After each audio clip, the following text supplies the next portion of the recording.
Right now I'm sailing on the Pacific Ocean, and that behind me is Russian land. Now it makes sense to be sailing because this is Vladivostok. It's the largest port city on the Russian Pacific coast. Vladivostok is the capital of the Primorsky region, a province in Russia's Far East, which is about double the size of Austria. Right now I'm on the flagship of the largest yacht club in Vladivostok. I'm going to see if I can help these guys out. Здравствуйте. Можно я помочь вам как-то? Вот это, да? Просто вот так. Okay. Let's see, we're hoisting the sail now. I'll let him tie it up, otherwise I'll mess it up. Wow! Wow! Oh my God!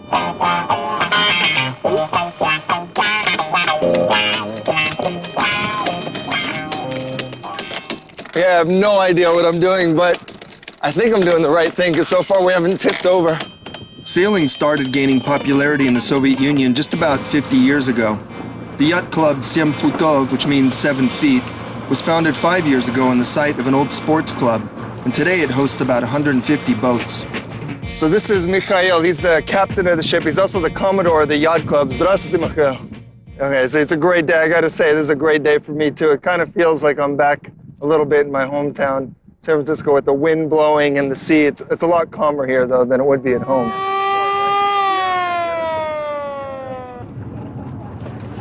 What's going on out there in the sea with all these little boats and stuff? Down there now there is a practice time for the children who attend a sailing school of 7 Feet Yacht Club. So these are all kids out there on these little boats? Yeah, there are kids from 8 till 18 years old. This is a really probably ideal area to learn yachting, right? Yes, the it's sea is pretty considered calm. to be ideal area because we don't have very big waves, only sometimes when we have northern winds, which are very strong. Because you're in a bay, is that why? Yeah, because we are in a bay, yeah. Uh-huh. About 70 people work in the youth wing of the 7 Futov Yacht Club. Children get to sail for free thanks to both sponsors as well as the money that the yacht club makes from docking fees.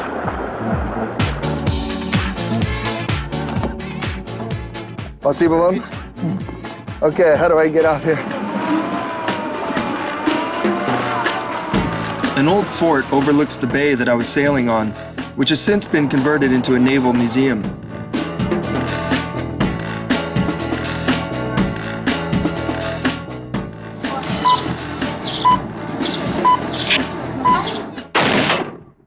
Wow, that was loud. It's an old Russian tradition in naval port cities to fire off a cannon precisely at noon every day. But today, the only two cities left where they still do that is St. Petersburg in the west and here in Vladivostok in the east.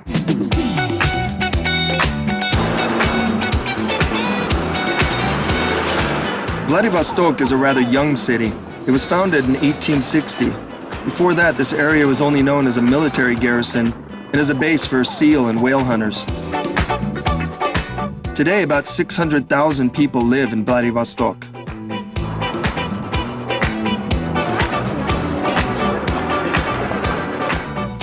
Right now I'm walking along Vladivostok's main drag. It's called Svetlanskaya Street.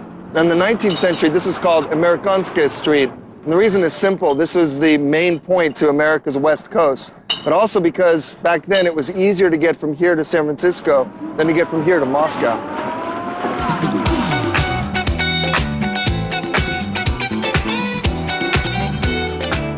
This is called Tiger Street. It's named after the Amur tiger, which used to roam wildly in this area, but today there are only a few hundred of them left.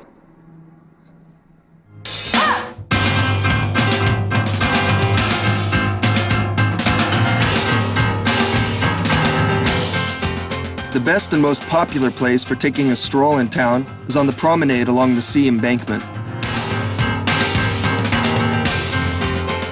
For some reason in Russia, at outdoor eateries and kiosks, they love playing music so loud that the speakers actually distort. God, I mean, to me, it's pure pain, but for some reason, it attracts all kinds of people around it. Please make it stop!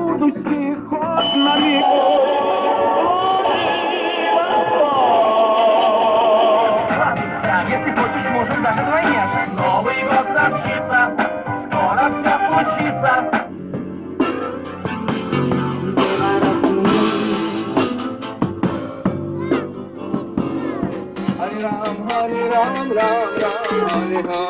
Hare Krishna, Krishna Krishna, Hare Hare, Hare Ram, Ram. But the music doesn't really matter when the weather's good. Like a lot of port cities, the sun brings out all types of people out into the streets.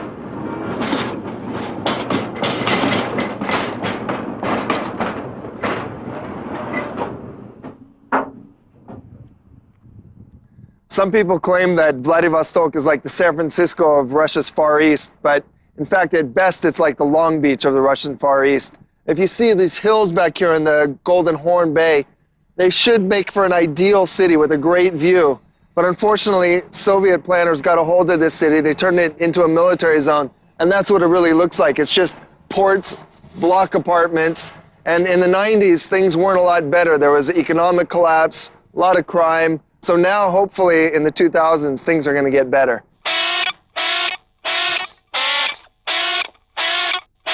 Vladivostok's port was founded in 1862, and it's an ideal spot for a port for a lot of reasons.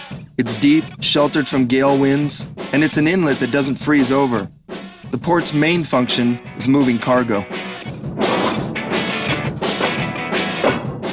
Well, most of what Russia imports are finished goods like cars or refrigerators. Most of what it exports are raw materials, like these metal rods right here.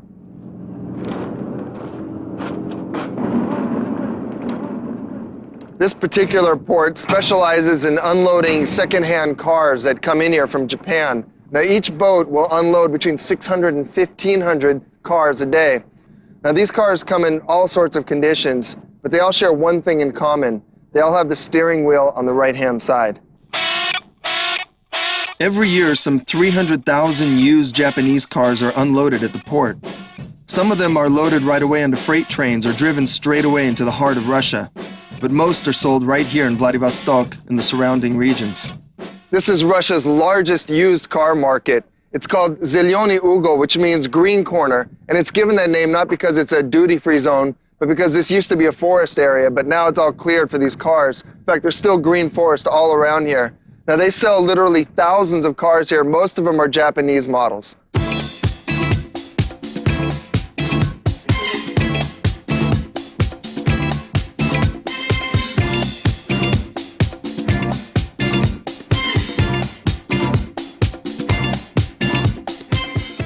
I see a car like that, and that is what I want. It's what we call a monster on wheels, but it's what the Russians call a Bigfoot. And I see this baby, and I just want to grow out a mullet and just back up over all those motorcycles and then come straight over these cars. I'm going to see if I got a chance. Здравствуйте. Ваша машина? 35 000 долларов. So this car costs $35,000. That's a pretty good deal. So can I go into the car and take a look? Yeah? It's open. Thank you.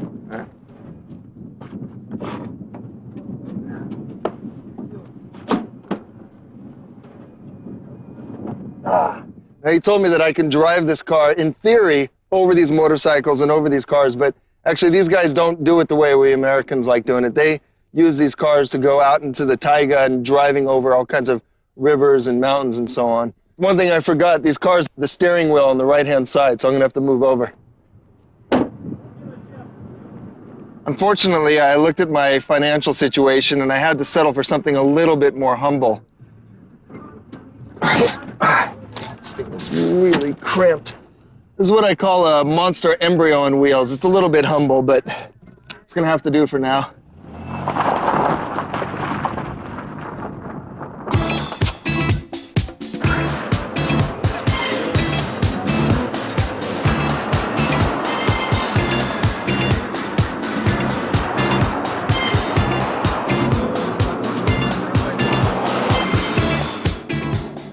Since this is a port town, I've decided to pop into a local fish store and see what they've got on offer.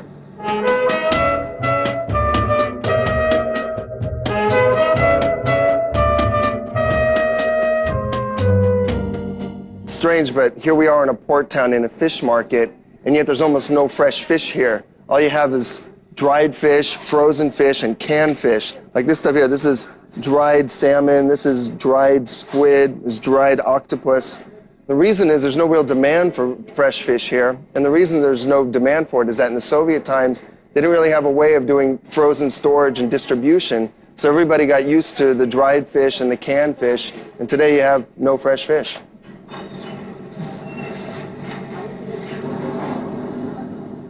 And this is a fresh scallop. This is among the only fresh seafood you'll get here, these scallops. They're sold all over restaurants as well. Personally, I'm a big scallop fan.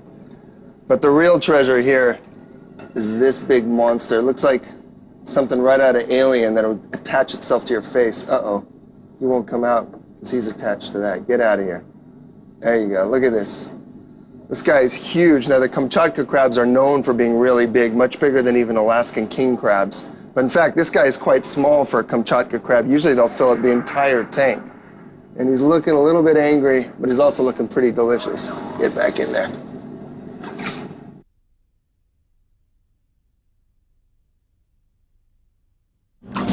You can find live crabs in Vladivostok not only in the stores, but also in the local aquarium, the only aquarium of its kind in Russia's Far East. The aquarium has about 300 types of marine animals on display, most of which are native to the Pacific Ocean region around Vladivostok.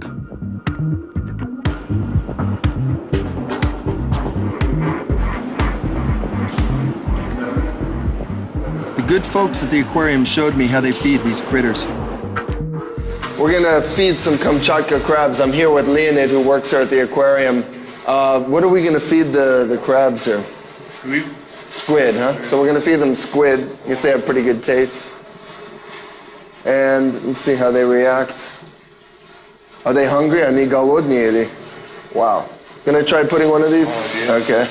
Should I feed it to this one or that one? To this one, yeah? Okay. Who's your buddy? Who's your best friend? Woody Allen was right when he said that nature is just bigger animals eating smaller animals. It's just one giant non-stop restaurant. Besides showing off live animals, the aquarium also has a lot of stuffed and pickled creatures on display. Through the display cases, you can check out really rare specimens from the ocean depths.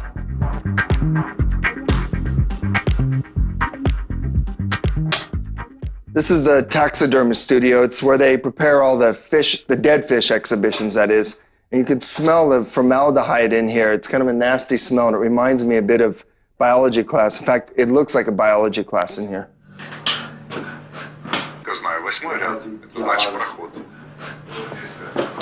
Some of these creatures are like a little boy's dream come true. They're real horror monsters, kind of H.P. Lovecraft-looking things like this guy.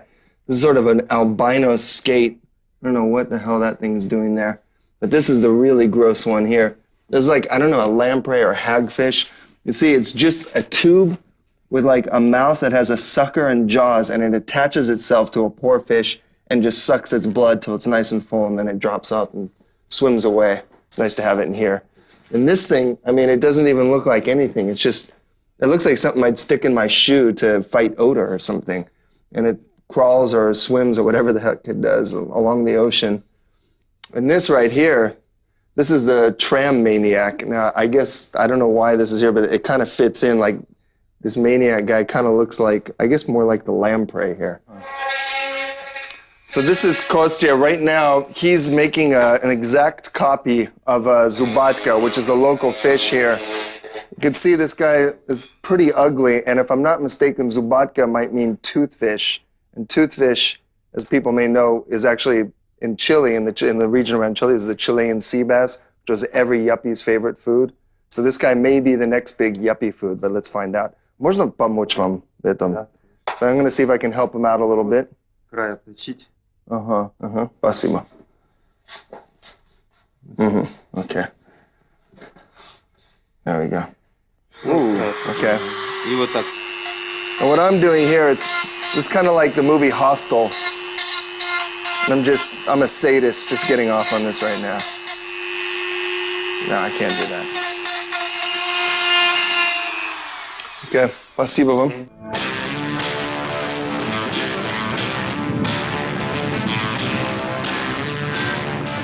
Vladivostok is also a border town, located just 50 kilometers from China. Vladivostok's proximity to China means that Chinese culture has all kinds of influences on Vladivostok's. For example, here they have dragon boat racing, which is a sport that comes from China. But here in Vladivostok, they're already pretty successful at it. The local team is called the Vladivostok Tigers. It was founded in 1999, and just 1 year later, the Tigers already started to take on and beat the Chinese, who founded the sport and traditionally have ruled it. So I'm not going to be actually one of the rowers on this team, but I will be beating the drum to keep rhythm. Marina's going to show me how. Здравствуй, Marina. Здравствуйте. So I got to take a seat here in front of the drum. Whoa! I think I'm a little bit heavy for this boat. Yeah, тяжелый или нормально, да? Нормально. Okay, I'm not too heavy. Uh-huh. All right, so these are the drums. И ударяйте этими Как rock and roll? Как? Нет. Oh, okay. Like this.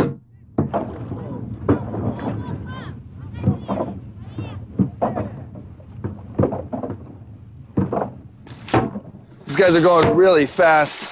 They go up to 20 kilometers an hour. They do this in sprints of either 250 meters or 500 meters or up to 2 kilometers. Means I'm getting tired just hitting this drum. And these guys, they got to be in good shape.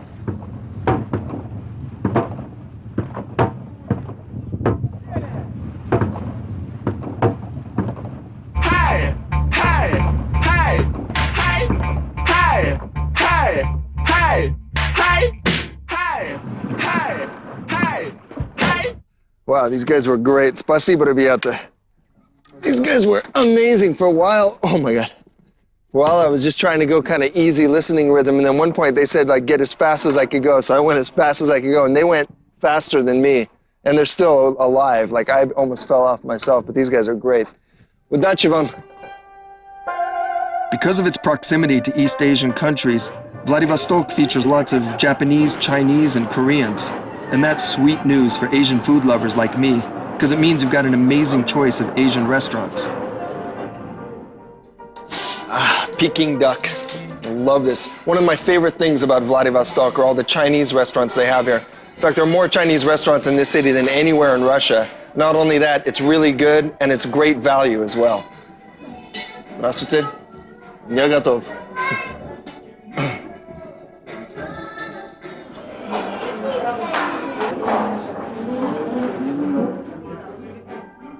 Now, this chef comes from China, and that's one of the secrets to Vladivostok's good Chinese food. Most of their chefs will come from China directly. They're not second generation immigrants, they're first generation.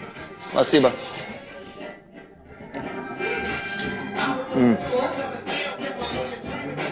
That is really good duck. Absolutely perfectly prepared.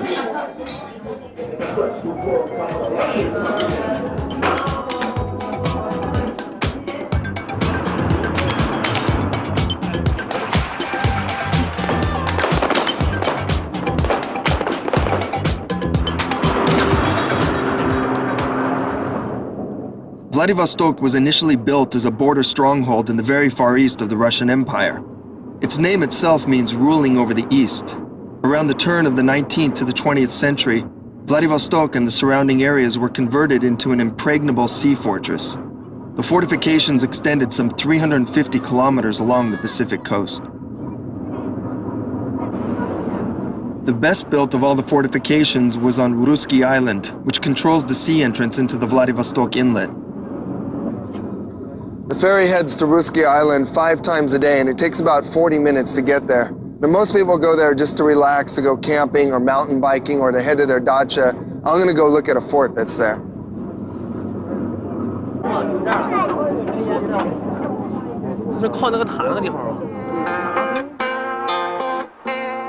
The forts and batteries on Ruski Island were built mainly after Russia's defeat in the Russo-Japanese War of 1904-1905, as well as in the 30s during Stalin's time. Right now I'm gonna head underground into the fort. I'm gonna meet a guy who's gonna help show me around. Здравствуй, Artur. Hi, Mark. Mark, how you doing? Nice to meet you. Здравствуйте. So Artur is the head of a digger society, and what they do is they explore the whole network of underground tunnels and bunkers. Well, let's go inside, yeah? Welcome Okay. to hell. At first, this was a storage place for artillery shells, but later it became a general ammo dump for machine guns and other bullets. You really have to watch your head, huh? Here, and watch your feet. And,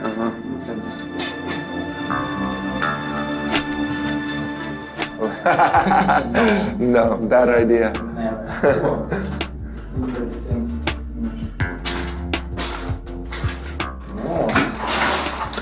What's this for? This is for an AK-47 or? Cannon of Kalashnikov AK-47. So AK-47. Okay, this is the gun that everybody loves. So this tunnel right here goes down 20 meters deep, and it connects to a whole network of tunnels that includes a command center. It hooks up with the power stations and all the forts in the island. I'm not gonna go. I'm sorry, but I like Here, please, your jacket. Sure. Because dirty. It's really dirty in there? Okay. Well, All right, I'd gladly give you my jacket. thank you. So my super high-end Chinese flashlight's already starting to give out. That was quick, and I just don't want to go down there, but Artur is incredibly brave. He doesn't mind this. Personally, I prefer Vladivostok on sea or by land.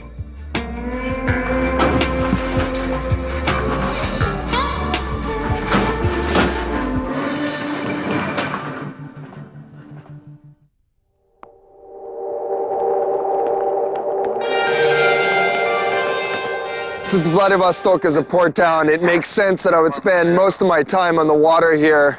I came in on a yacht, I spent time on a dragon boat, I fed Kamchatka crab through an aquarium, and now I'm leaving on a ferry heading back out to sea, and it's raining out. But in the end, it makes sense because water is the stuff of life.